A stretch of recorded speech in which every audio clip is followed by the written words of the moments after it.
मैं ये कह रहा था कि हमने उनसे बात किया तो उन्होंने कहा कि हम भदोही ज़िला के हैं। हमने कहा मित्रवर मुझे आपकी थोड़ी हेल्प चाहिए। तो दो बंदे थे, दोनों सख्ते में आ गए। हमने कहा भाई आप डरिए मत, मुझे आपसे कोई पैसा कौड़ी नहीं चाहिए, मुझे मेरे चैनल को सब्सक्राइब कीजिए। तो उन्होंने कहा किस बेसिक पर आप बनाए हैं चैनल को? मैंने कहा भाई 13-14 साल की उम्र से अभी तक मैं जो भी भोगमान किया हूँ या बिता रहा हूँ जीवन अपना परिवार के साथ, समाज के साथ, इस देश में रहने वाले लोगों के साथ, जो मेरे साथ अनुबंधित हुआ है वही मैं वीडियो बनाकर मैं डालता हूँ।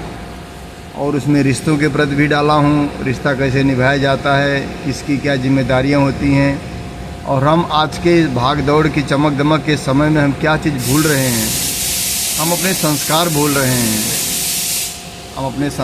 रहे हैं, कि हमें रहना कैसे है। आपको याद होगा अगर गांव में बेहया होता है, बेहया पत्तियां पान की तरह होती हैं हरे कलर की, और उसका डंडा थोड़ा ऐसा मुड़ा होता है। मुझे बहुत पसंद है वो चीज़, उसकी लकड़ी। आपको जानकर थोड़ी हंसी आएगी कि मैं उसी को तोड़ के उसको गाड़ी बना के चलाता था। ऊपर उठा रहता है ना ऐसा यूपी की टाइप में, तो मैं उसको ऐसा करके चलाता था। चलाते जाता और रगड़ के वो जब छिल जाता था पूरा तो ख़त्म हो जाता था, वहीं मैं उसको फेंक देता था।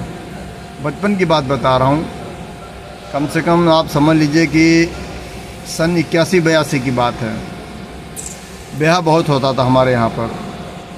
जो डहर होती थी, मिट्टी का डहर होता था पहले, अब तक उसके बाद चकरोड बना, फिर खड़ंजा हुआ, फिर अब रोड हो गया।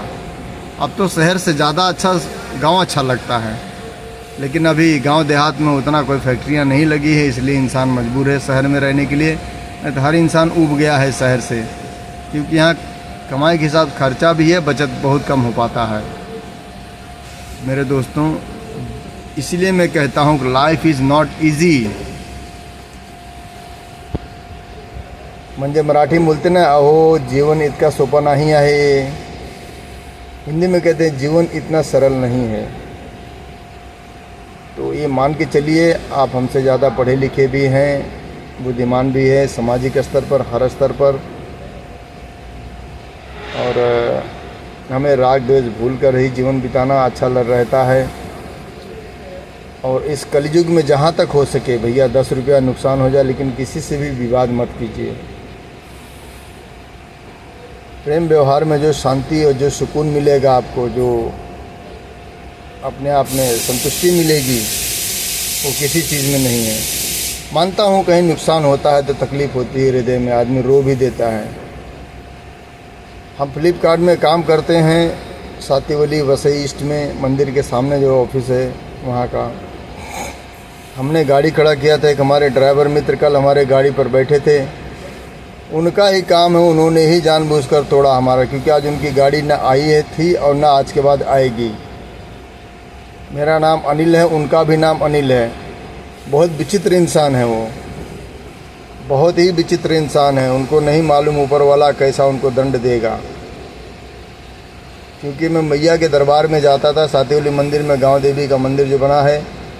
मैंने कहा माँ मैं आपके मंदिर प्रांगण में प्रवेश नहीं करूंगा आज के दिन, क्योंकि आपने मुझे तकलीफ़ दी। आपके होते हुए कैसे मेरा उनका दिमाग फिरा कि उन्होंने नुकसान कर दिया हमारा। उन्होंने क्या उन्हें मिला? या मैं उनका कुछ कर्जा लिया था, या कुछ नुकसान किया था, या कोई भी इतने दिन में अभद्र व्यवहार हमसे हुआ है उनके लिए। आखिर उनका माइंड बदला कैसे? क्योंकि मैं चाचा वॉचमैन जी को, उनके हाथ में कुछ लग गया था, उनको पट्टी बंधाने के लिए मैं गया। शमशान के बाजू में सातीवली के हनुमान मंदिर के गली में से जाके आगे राइट मारा, लेफ़्ट साइड में सरकारी अस्पताल आया, जो वसई विराट शहर महानगर पालिका का सातीवली का हॉस्पिटल है। शमशान भूमि, जिसे हम मुक्ति केंद्र धाम कहते हैं, मुक्ति धाम केंद्र, तो उसके बगल में है। उसका भी एक वीडियो बनाया था अच्छे से। वहाँ के सकुशल जो गृहिणियाँ हैं, महिलाएं हैं, वहाँ बहुत अच्छे से व्यवहार करती हैं, आचार विचार अच्छे से समझाती हैं। 3-4 महिलाएं थी, एक बच्ची थी, वो एक महिला थी कुछ लिख रही थी, दूसरी महिला भी लिख रही थी, दवा का इंजेक्शन वगैरह। और तीसरी जो बच्ची थी वो और कुछ फाइल में कर रही थी। वो समझाते हैं कि आप जाओ अंदर, इतने नंबर खिड़की पे डॉक्टर जी आएंगे, ये करो वो करो, लेकिन वो वीडियो हमसे डिलीट हो गया। आज हम जाकर उसको निकालेंगे, अपलोड करेंगे, आप लोग देखिएगा।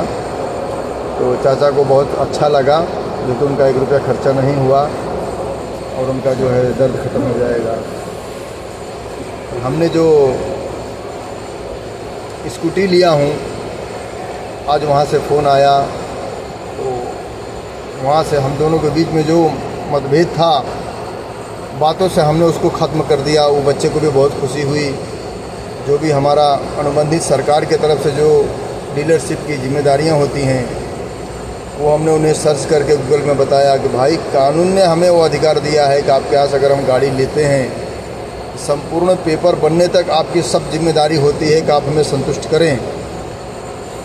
रही बात घर पे गाड़ी छोड़ने की, तो हम ये नहीं कह रहे फ्री में छोड़ना चाहिए।